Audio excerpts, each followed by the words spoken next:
Good evening and welcome to a regular meeting of the Oak Harbor City Council. It is the evening of June 5th, 6 p.m. I'd like to call the meeting to order and invite you to stand and join us in an invocation tonight led by Pastor Josh Hubbard of the Life Church. And immediately following that, I will lead us in the Pledge of Allegiance.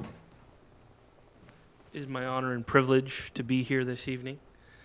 I would like to invite anyone to join me in prayer if you would like. Let us pray. Jesus, we thank you for this time to come together as leaders of our community. We ask for your supreme guidance and divine creativity as we discuss the issues that affect our city. We ask that you would supply us with the wisdom needed for the future as we strive to be good stewards of the city you have given to our care. We also ask that you would watch over and protect those who lead our community, both those on this council and those affiliated with this council. And bless each and every person here as the leaders commence with tonight's meeting. In Jesus' name we pray. Amen. Thank you, Josh. Please join me in the pledge. I pledge allegiance to the flag of the United States of America and to the republic for which it stands, one nation, under God, indivisible, with liberty and justice for all.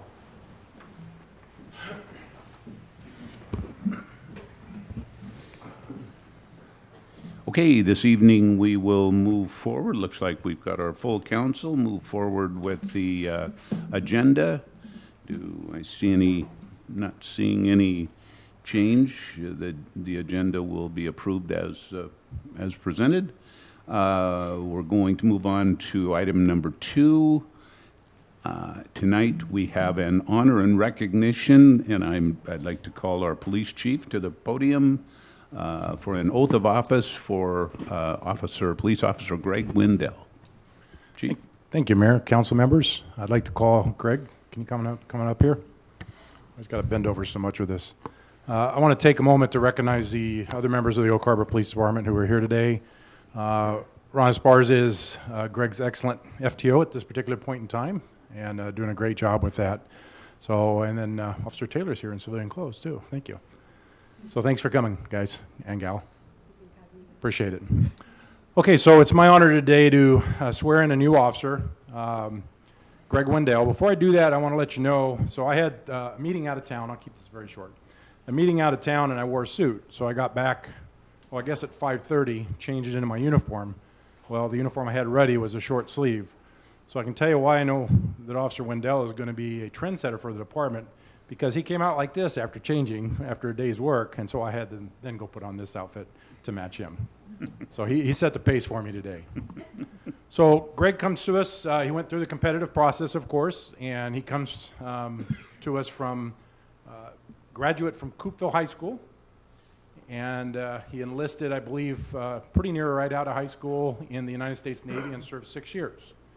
And he went through a competitive process with us. I know we were all impressed when we saw him on the oral boards and what he could potentially bring to us. He went through the training commission, the academy, did very well, and is now going through our FTO process, and just gets along well with everyone. He's doing a great job, so we're proud to have him here. And I'll go ahead and go through the oath with him.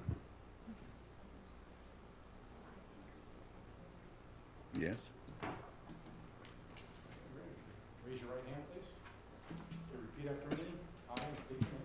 I, Gregory Wendell, Do solemnly swear do solemnly swear that I am a citizen of the United States that I am a citizen of the United States and the state of Washington, and the state of Washington, and that I will support the Constitution and the laws of the United States, and that I will support the Constitution and the laws of the United States, the Constitution and laws of the state of Washington, the Constitution and laws of the state of Washington, and the ordinances of the city of Oak Harbor, and the ordinances of the city of Oak Harbor, and that I will, and that I will, to the best of my judgment, skill, and ability, to the best of my judgment, skill, and ability, truly and faithfully, truly and faithfully, diligently and impartially, diligently and impartially, perform the duties of police officer perform the duties of police officer for the Oak Harbor Police Department for the Oak Harbor Police Department and the city of Oak Harbor, Washington. and the city of Oak Harbor, Washington. As such duties are As such duties prescribed by law and ordinance, are prescribed by law and ordinance, and I further swear and I further swear that I shall diligently and faithfully that I shall diligently and faithfully carry out the lawful directives carry out the lawful directives of the duly constituted authorities of the duly constituted authorities for the city of Oak Harbor, for the city of Oak Harbor, and that I shall abide by and that I shall abide by the conduct rules of law enforcement code of ethics.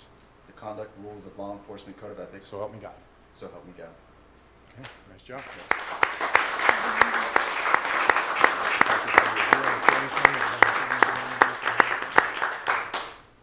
Okay. And that's all I have unless you have any questions. No, that's it. So we appreciate him being here and moving forward with our department. We very much enjoy him. Greg? I think, guys- I think we'll pause here for a 5-minute break and give Sure the can. council an opportunity to welcome him aboard. So let's do that.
Well, looks like we're all back a little early, so we'll reconvene at this time and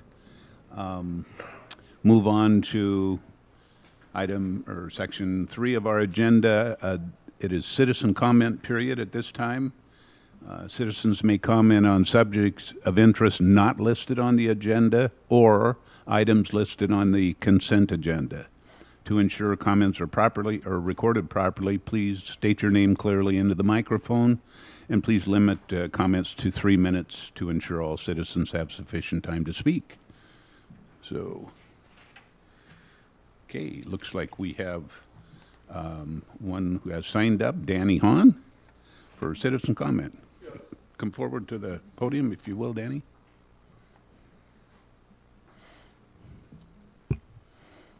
My name is Danny Hahn, and I would like to talk about parking. Our city streets are becoming a public storage facility. Utility trailers are used once or twice a year, then permanently stored on the street. Family-owned extra cars are not used for months and sometimes years. Boats, camper trailers, motorhomes, and others litter our streets unused and unmoved for many months. The city street sweepers cannot do their job properly in many cases because of these abandoned, stored, unused cars. I'm requesting the City Council take the necessary steps to amend the city code to limit the number of days a vehicle can be parked or stored on our city streets without being moved. Thank you. Thank you.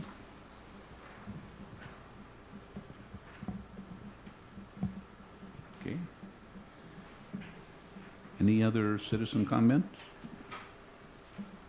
Okay, seeing none, we will move on to the consent agenda. We have, looks like items A through J. Would the council like to, any discussion of those? Seeing none, it looks like we'll just have the consent agenda approved as presented. And we will go to the mayor comments. I do have a few this evening. So a couple of things. We actually had an annual council retreat that was held on Thursday, the 31st of May.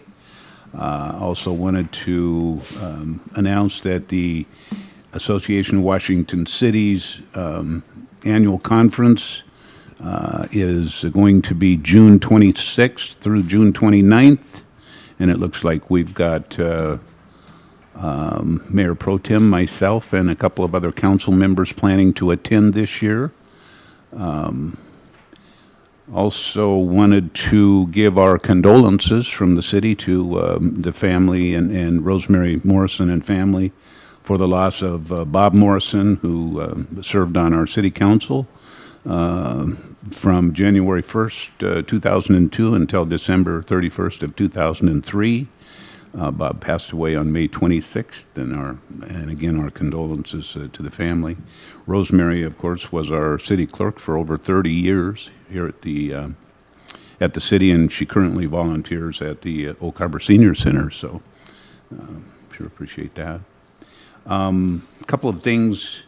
I got information this week from our police chief, and it was had to do with Officer or Sergeant Jen Gravel shouting out to the trainers who assisted with the Explorer program in April and May. They helped prepare for people who participated in that program at the Snohomish Tactical Challenge this past weekend. And according to Sergeant Gravel, she said, with limited time and a few cancels due to call loads, Officers Michael Clements, Jeremy Andriano, and Michael Brown got the Explorers familiar with moving tactically, clearing buildings, brushed up on their handcuffing, and comfortable with prone cuffing, and it paid off. The smallest post at the competition, again, we had 4 Explorers there, competed against U.S. Customs, Border Patrol, Kirkland, Yakima, Burien, SeaTac, Maple Valley, and Lake Stevens, and came away with a first in rapid response, which is the school shooter competition, second in the pistol shoot, and third in marine operations. They obviously trained seriously, worked hard, and listened well, and it paid off. So congratulations to the Explorer program. Again, like I say, there are only 4 in competition. It sounds like they really did well. Also got a certificate of appreciation from the Oak Harbor Chamber of Commerce, presented to the City of Oak Harbor in recognition of being an outstanding sponsor for the 49th Annual Holland Happening Celebration, presented with gratitude by their Executive Officer, Christine Cribb, and the Board President, Ronnie Wright. So a certificate of appreciation to the city for our participation in that celebration. So kudos to all who were involved. We had a lot of staff and a lot of people involved from the city in that Holland Happening, so thank you to everybody for that. 2 things left. I had a facility use agreement across my desk, and this has been going on for a number of years in Oak Harbor. The All Island Community Band will actually be doing their presentations at the Catalina Park Gazebo starting on the 21st of June.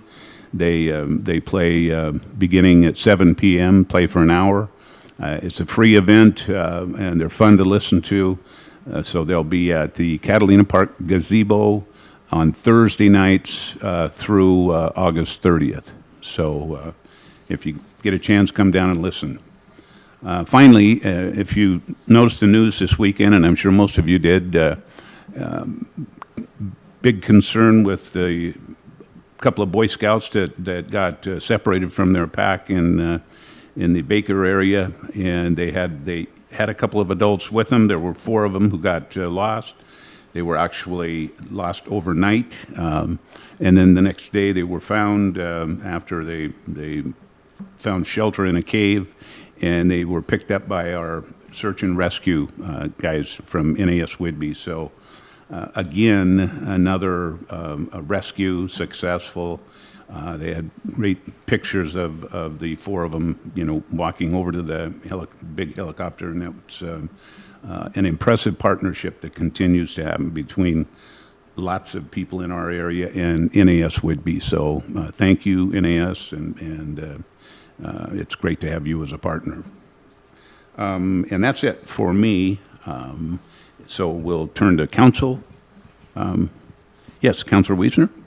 Thank you, Mayor. I had the privilege Friday night, along with Mayor and Councilmember Larson, to attend this year's Relay for Life, a well-attended event. I think at the end of the night we raised about $14,000 in 18 hours of walking around in circles. At least some of us did. Some of us were for the beginning ceremonies, but appreciate you guys attending. But I just wanted to give a shout out to the organizers. I think some of the people have been organizing that event for 24 years now, and you know, it's part of the soul of a community when folks like that can take on something like that, stick with it for that long, and continue to grow it. So I just wanted to give a shout out to them. I also wanted to thank our speaker tonight for coming out, our citizen speaker, for coming and giving comments. It's something you know, I'd like to see more of. We want to know what people have to say and their input. I would like to point out that we one of the things on the consent agenda tonight was a ordinance involving impounding of vehicles and a process to put in place for that, and modifying the process that was there, which, you know, hopefully will streamline that ability for the police officers to go out and determine if a vehicle in fact is abandoned and needs to be removed. So, but appreciate your time coming down tonight. That's it. Thank you. Anyone else on this side? Okay. Yes, Councilor Servadius. Thank you, Mayor. I'll follow up on Mr. Wiesner as well, Mr. Hahn, and the general public, because this is a question that comes up. With 22,000 people in a lot of streets, it's hard, obviously, to know where there might be a problem. I was just looking at our ordinance, and I don't know what the specific area might be in your neighborhood, but obviously vehicles for the general public, they need to be licensed and they need to be operable. And if they're not, and there is a problem, a lot of our stuff is by complaint. So if the city is made aware of an issue, whether it's traffic calming or some other concern you might have, then we're able to work through some of those issues. But if there was something that, feel free to contact us if there was something that you were thinking was stronger language. I'd be interested in hearing that offline. If there's more verbiage we might need in an ordinance. And the other thing that I hear all the time from folks out there on the streets is, well, I saw something, but I didn't say something, or I didn't know if I should say something. So here's how it works. If ICOM or our officers get a call and you said an hour ago I saw, that doesn't help them, and it doesn't help the city. So if you see something and it's, you know, something that needs to be addressed, it's a safety concern, it's a public health issue, please call ICOM, and then they can dispatch the appropriate, whether it's Island County or our folks. That number, 679-9567, obviously 10-digit dialing, so 360-679-9567 is non-emergency ICOM. It's not for emergency services, it's non-emergency. But let them know, and if, you know, they'll prioritize and they'll get someone out to look at what the issue is. So that's all I have. Thank you. Thank you, Councilor. Good. Yes, Councilor Heisen. I enthusiastically echo Councilmember Servadius' comments.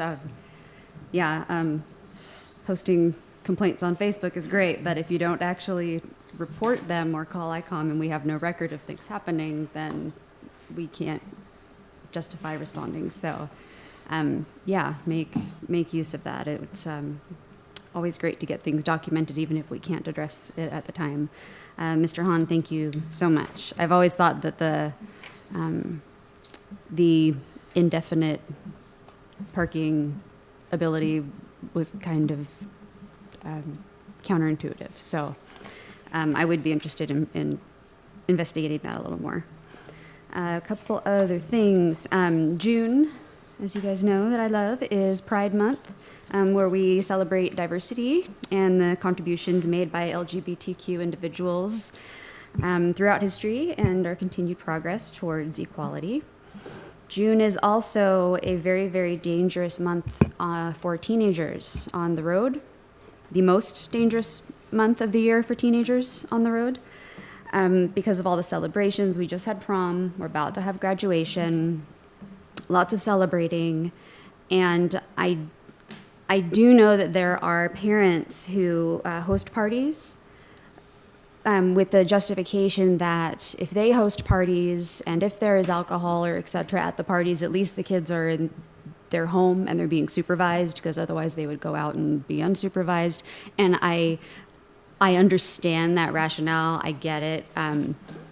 However, it is illegal to serve alcohol to a minor, even in your own home, even to your own minor. So I don't know off the top of my head what the what the fee for that would be. I don't know if Chief would know, but just be aware if you are tempted to serve minors in your home at a celebration, it's illegal. So stay safe, keep an eye on your kids. Hopefully we can get through June with no unfortunate incidents. Great. Okay. Anyone else? Okay. Seeing no others, we will move on. We do not have any city administrator comments, but we do have a clean water facility update. And Brett Arvidsson. Good evening. It's time for our Clean Water Facility Project update. As we work through our project, pieces of equipment keep showing up, and actually we're starting to fill up all the spaces. This is the last big space that I was kind of worried about. This is actually our biosolids dryer. So the Harseth biosolids dryer is starting to be assembled. This is the basic foundation for it. And you can see an idea of that crane and the size of it. It's a pretty large piece of equipment, how tall it is. That tank there is actually a condensate tank. So this is kind of exciting. It is coming from Germany. We actually have people speaking German on cell phones down there right now. So more to come with that. And that should be assembled in the next couple months. This is another device that's actually for our odor control system that's full of activated carbon. There's actually two of these tanks. This is actually the smaller one. And so anyway, that's part of our odor control system. When we put it there, and eventually it'll have a screen wall around it, so you won't be seeing a black tank on the north side. But that's a very big part of the final scrubbing of our system. And of course, we are working in Windjammer Park. A lot of clearing and grubbing has gone on, a lot of tree clearing, unfortunately. We are starting to get the ground scarified. We have archaeological issues out there, so we have to be somewhat careful about that. But this is moving along. We're starting a layout of utilities, and so that's moving along at a pretty brisk pace, actually. And it's amazing how big we're dealing with 20 acres, and we'll have 2 crews working on the site. It doesn't seem like anything's working, but there's actually a lot happening. So it's pretty exciting there. Design-wise, design is pretty much complete now. We are working on our SCADA software, and part of the excitement of that is we are actually installing hardware in the building. One of the big critical paths of this is getting our administration building done, so starting to see that go into the building is a good sign we're moving along. Operator training is ongoing. Actually, this morning the guys spent 4 hours doing SCADA training, so it's going to be busier and busier as we go along. We have a couple of final permits to get for the facility, but we're pretty much done with that activity also. Construction-wise, we're still on GMPs number 9, number 11. One of the fun things to do that most people can relate to, that those of us doing the technical nerd part, is we're putting in doors and windows and paneling, which makes it a lot more human. And I'm surprised how much it's actually changed in the appearance of it. So. It's starting to look very nice down there. I hope people can swing by and start taking a look at it. Some of the initial paneling just went up today and yesterday today, and so it's looking pretty good. Our critical path is the electrical installation, and that's going quite nicely. We're working very hard on that. All that equipment has to be hooked up and wired in, so most of the actual pieces are in place, but now we have to start connecting them. Our startup planning is well underway. We have a startup plan, which is a schedule and items, and right now that startup plan has 20,000 checklist items on it for our startup. So that's what our team is dealing with in terms of magnitude of this. So it's quite an extensive document. It takes both city staff and contractor staff to do that, because once we get it going, it's eventually going to transition over to our city people. PSC is actually starting that electrical upgrade on Pioneer this week. Did the final permits for that today, so they are moving around. We did notify the Downtown Association about that, so I think they're aware that it's going to happen. Windjammer construction, as I said earlier, the park closure has been completed and our fences are in place. The initial demolition of buildings has been completed. We're beginning the clearing and grubbing operations. They're about half done now. And we're starting to do the layout of the utilities. So that's moving along. So that's going to start picking up the pace here as the next month goes by. This is our budget from I showed at the last meeting. This is our numbers through 4/30. I'm not going to go into detail on them. We will have the new numbers next month. But as of end of 4/30, it's 148 million total budget. We've expended about 104 million, and we still have 43 to spend, but that's as of 4/30.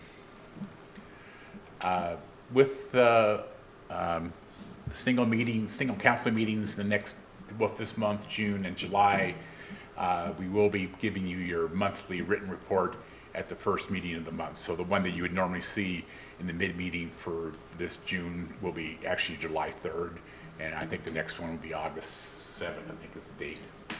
So just be aware of that. We are moving that together. If somebody wants to have some interim reporting, we can set something up if it's asked for. Schedule-wise, we're still on schedule, still moving right along. I can take this top one off. We have completed major structural construction activities. We are moving quite soundly into liquid process, getting that up and running for our clean water testing, which will start in July. You notice the dryer is just now starting because that's less than the critical path, and that really doesn't have to start up till be available till August. We don't really start it up until we actually have something to put in it. Right now, we're still shooting for September to start treating sewage, and hope to have the process up and running in November of 2018. The park has closed.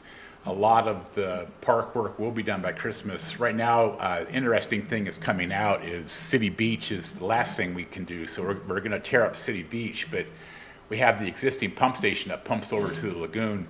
That's the last thing to go, and we can't take that. We can't build City Beach till we take out that pump station. So we may have some temporary access on City Beach this winter. Public outreach. If you want to find out more about our project, you can go onto our website at oakharborcleanwater.org. You can call the project phone line at 914-7000 or our work extensions. You can reach us at treatmentplant@oakharbor.org. And we are still having community drop-in meetings. The next one is June 11th, which is next Monday. I do want to warn people that those meetings will probably change in venue. The building is going to come down in August. So once we don't have the access, we'll probably, if we want to do meetings, we'll have to figure out some other way of doing it. Go from there. Questions? Council questions? Yes, Councilor Heisen. I have a question. Why isn't Mr. Goltz giving us this update? Well, he hasn't started working yet, number one. He's out, and he won't be doing an update. I thought the whole point was to be the liaison and communicate with us on this. He's actually working directly for me, Okay. and he'll be working down at the treatment plant, but he will not be doing the monthly updates. I'm just saying, because the job description said he would be the one communicating with and keeping mayor and council apprised on a regular basis. So I just assumed that he would be giving us the updates based on the job description. Nope. So, Nope. okay. Interesting. All right. Thank you, Brett. Anyone else? Any other questions? Okay. Thank you. White flop and white tackler.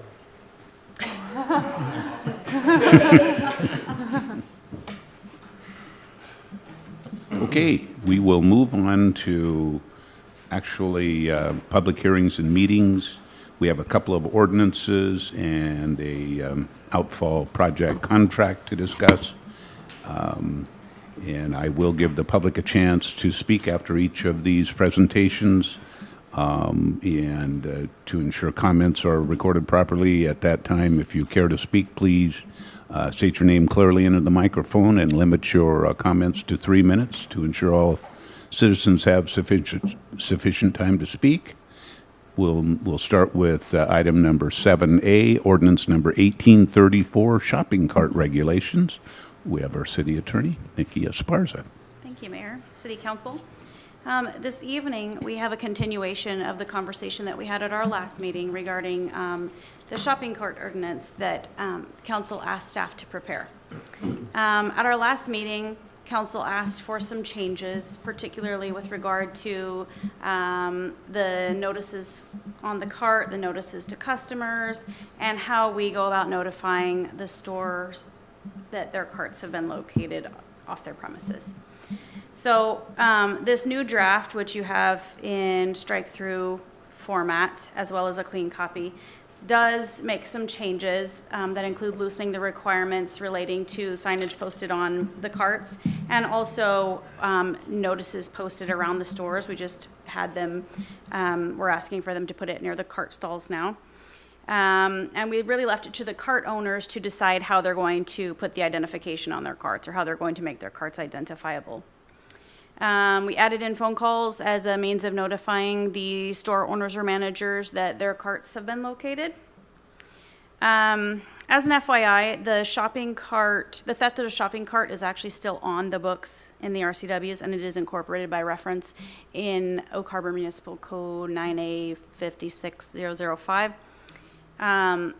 The previous draft had notification requirements that were more stringent, and those notification requirements are actually in line with the notification requirements in the RCW that talks about theft of a shopping cart. However, we can still file criminal charges under possession of stolen property third. So that is still something that we can do with the new draft. Not all stores are going to put the types of notifications on the carts that would be required under the RCW relating to theft of a shopping cart. With regard to what staff has been doing, in the last 2 weeks, the PD and legal have worked together to create some documents, including a letter that we drafted for store owners to sign to provide to the police department, indicating that nobody has permission to take the carts off the premises and that they give us permission to enforce. And the second notice is to people illegally in possession of the shopping carts that indicate that we have had a lot of more citizen interest in this issue, and that we are going to start enforcing the law more, and that they cannot legally have the carts, and asking them to remove their belongings, and indicating that if they don't, that we will be potentially filing criminal charges against them. So we've been working towards additional notification procedures as well, that don't necessarily have anything to do with this code, but are just enforcement measures that we are taking outside of this as well. At this juncture, staff's recommendation that council adopt ordinance 1834 as presented. Okay, we'll see if the public has any input at this point. Please come up and... I'm sorry, this is just ad hoc. That's but all right. Will there be a reference or someplace that the public can call about abandoned carts? I see a lot of abandoned carts, especially on the corner of Oak Harbor Boulevard and Crosby.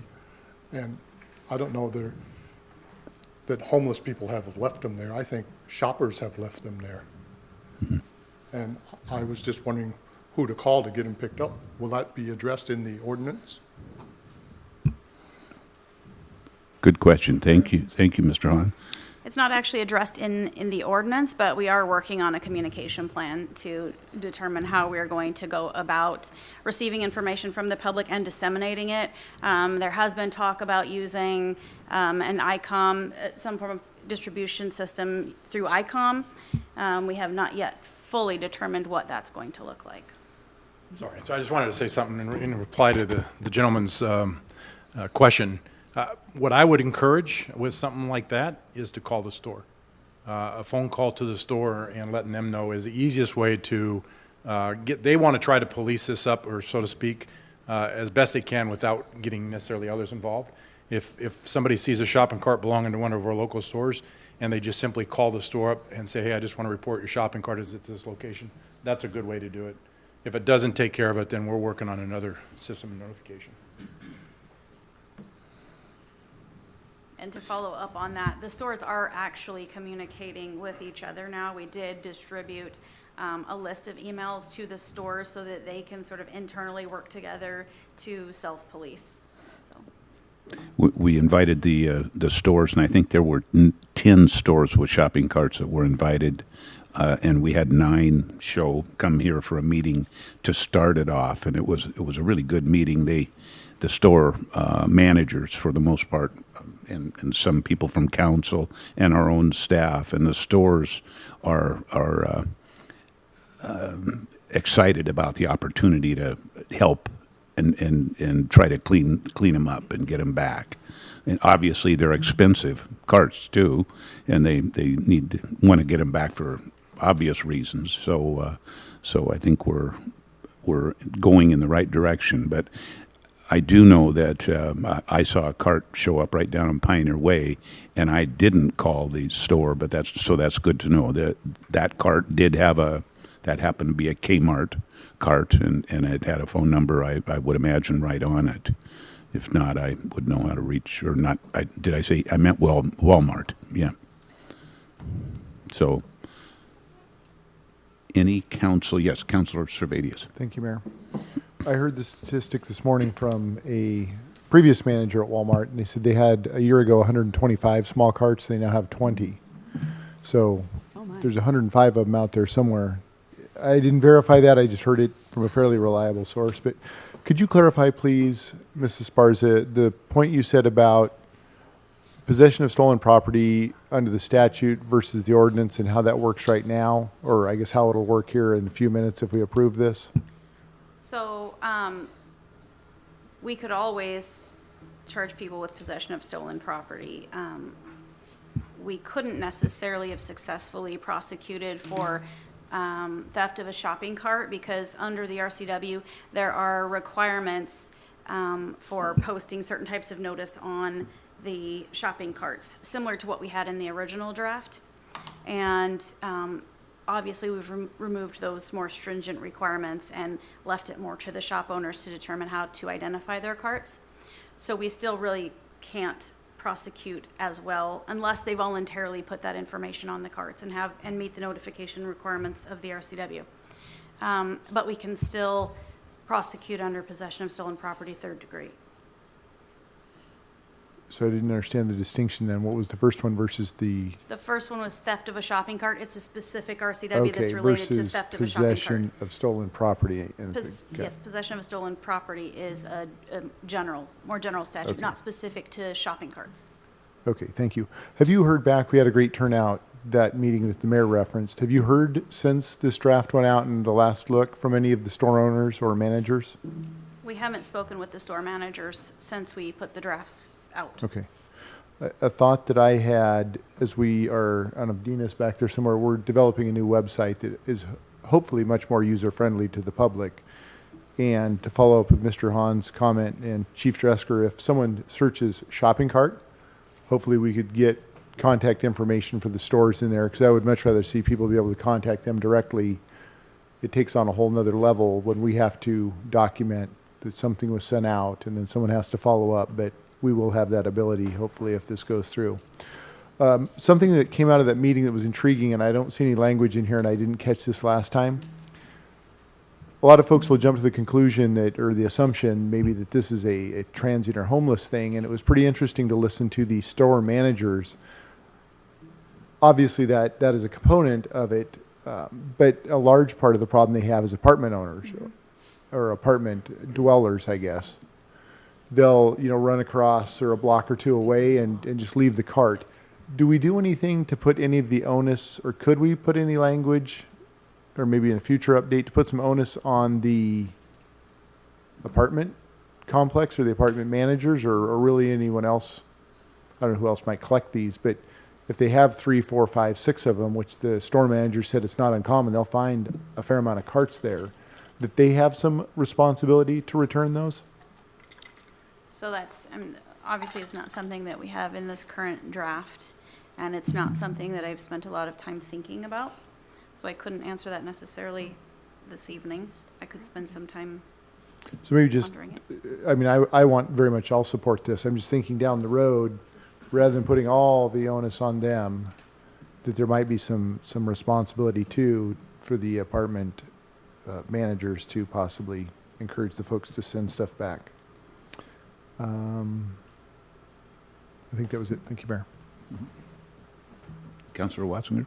Thank you for reviewing this and making the changes that we kind of suggested. I like it. I think that it's makes a little more sense for our town and our business owners. And I agree too that if a business specifically wants to be a little more stringent and maybe follow that RCW, maybe in the letter that we send, we could say, hey, this is an option. You know, we're not putting this on you, but if you really want to go after the shopping cart RCW theft, that this is a reference, maybe if it's even just the reference number for it or how they can look it up, just so that they can have that option, that we're not forcing it on them to go all those extra steps, but at least give them the information if they'd like to do that on their own. But I appreciate the changes, and I support it too. Thank you. Anyone else? Okay. How would the council like to proceed? Councilor Servadius? Thank you, Mayor. Just trying to wake this back up. No.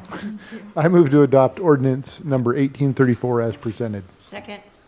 Okay, we've got a motion to adopt ordinance number 1834 as presented. A motion made by Councilor Servadius and seconded by Mayor Pro Tem. Seeing no further, all in favor, say aye. Aye. Any opposed? Okay, that passes unanimously. And we will move on to 7B, which is resolution number 1814, amending the master fee schedule. And it looks like our city attorney, Nikki Esparza, is going Yes, to I go will for round just two. stay here. Okay. I also this evening have Resolution 1814, which amends Schedules A, B, and F of the master fee schedule. Schedule A, Development Services Master Fee Schedule, or fee schedule, is being amended to incorporate the change in the building permit fee surcharge that is collected by the State Building Code Council. Mr. Powers briefed you all on this at your last workshop, I believe. And so this simply puts into place what was discussed at that workshop. Schedule B, Finance and Utilities, is being amended to exempt special events from paying the fire hydrant meter deposit. There is typically a $1,000 fire hydrant meter deposit that's required to open a fire hydrant. Our special events can't often afford that kind of fee, and so staff's recommendation at this point is to waive that fee for special events. However, they will be required to pay for the water that they actually use. They just won't have to pay the $1,000 deposit to open the hydrant. Schedule F, Public Works, is also being amended as a result of the ordinance that you just passed. This adds a delivery flat fee of $75 if the city has to pick up a cart and deliver it to the store, which will be invoiced to the store. It also includes a refusal and fee of $110 if the store owners refuse to accept the return shopping carts. That's the $75 delivery fee and also a $35 solid waste fee. If you have any questions, I'm happy to take them. Staff's recommendation is to approve Resolution 1814, amending the master fee schedule. Okay, before we take it to council, we'll see if there's any public comment this time. Okay, seeing none, bring it to council. Yes, Councilor Wiesner. Thank you, Mayor. I would just like to comment, I appreciate staff working on that exemption for special events. Obviously, you know, we need to have regulations in effect that make sense. I know one of the examples was, I think, for the Holland Happening events for the Klompen race, there was about $15 worth of water used, but they would have had to have paid $1,000 water deposit to get that meter opened up for that event. So I know staff's got a lot of things to work, and I appreciate you taking the time to amend that to something that makes sense. Thank you. Anyone else? Mayor Pro Tem?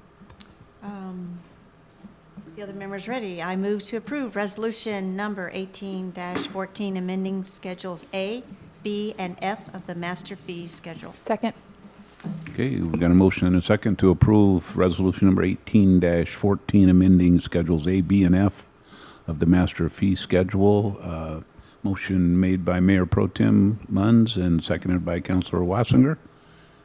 Okay, seeing no other discussion, all in favor say aye. Aye. Any opposed? Okay, that passes unanimously. And we will move on to our last item of the evening, which is 8A, Scenic Heights Stormwater Outfall Project Construction Contract Award to Carman's Construction LLC. And I see we have our city engineer, Mr. Joe Stoll. Mayor, council members, seeing as how this evening's going so well, I got about 45 minutes of presentation for you. Hope you don't mind. Tim, do you have my presentation ready? Yeah, no, I don't even have a presentation. I'm just teasing you. It's pretty straightforward. This is an award of construction contract to Carman Construction for the Scenic Heights Outfall. We came to council on the 1st of May asking for permission to go out and solicit bids, and we did so. And we opened bids on May 22nd here at the office, and we had two bidders. Carman Construction came in at $164,101.71, and SRV Construction was the other bidder at $180,024.05. And comparing that to the engineer's estimate, the engineer's estimate was $147,100, so it was right in range of where we were predicting. So it was nice to have two bidders and some good, decent competition and be within range of where we wanted to be. So we're ready to move forward with the project. It's that time of year, you know, construction season. So if you have any questions for me, I'd be glad to take them, but it's pretty straightforward request to award the contract to Carman Construction. Any public comment at this time regarding? Okay, seeing none. The council, any questions? Any? Doesn't look like it. Yes, Councilor Servatius. I do have one question. Probably a couple hundred yards north on Scenic Heights, there's a wet area along the bank. I know in the winter, if it gets cold, you'll see it start freezing up there. Do we think this might lend any support to solving that problem? I don't know how much water actually moves through the hillside and comes down through there. I know think exactly where you're talking about. We did some work out there, I think, didn't we? Yeah, there's a couple years ago when we had a cold snap. It was a couple inches of ice right there. Our stormwater crew went out and extended. There's a French drain of sorts in the roadside ditch on the uphill side that they extended up further, and it captures as much as it can and takes it down to the storm drain system. I'm assuming that's helped somewhat. I don't know if it's fully helped. The Scenic Heights, it's a different area. It's this outfall. I don't think it's going to help with that situation because most of it's groundwater coming out of the hillside that's causing the ice situation. Thank you. Councilor Wiesner? Joe, I noticed on the bid that one of the main areas where the difference of the bid was in temporary traffic control, and that Carman Construction came in considerably below the engineer's estimates and a third of what the other bid was. Or we sure, I mean, it's a pretty busy street. I assume Carmen's a local guy, so I'm assuming he's got that under control, but it just seems quite a disparity. Obviously, it's up to him to provide whatever traffic control that you instruct him to do so, I assume. Yes. yeah. I can't explain the discrepancies. A lot of times in bids, they move money around from one item to the other depending on where they see risk. Well, I do appreciate, I gotta tell you, I do appreciate staff reaching out and getting two good bids from two relatively local companies. And you know, it's nice to be able to see some of the local guys doing these projects. Thank you. Yes, Councillor Heisen. I move to approve the recommended action. Second. Sorry. Yeah, we can leave it at that. That works. Okay. We have a motion to approve the recommended action, a motion and a second. Motion by Councillor Heisen, second by Councillor Servadius. And you've all got that in front of you. Anybody want me to read it? No more discussion. All in favor, say aye. Aye. Any opposed? That passes unanimously. So we are done with our agenda for the evening, and I would... Second. Motion and a second to adjourn. Motion by Allenberg, second by Servadius. All in favor, say aye. Aye. Any opposed? Okay, let's get out of here. Aye. Sorry, July.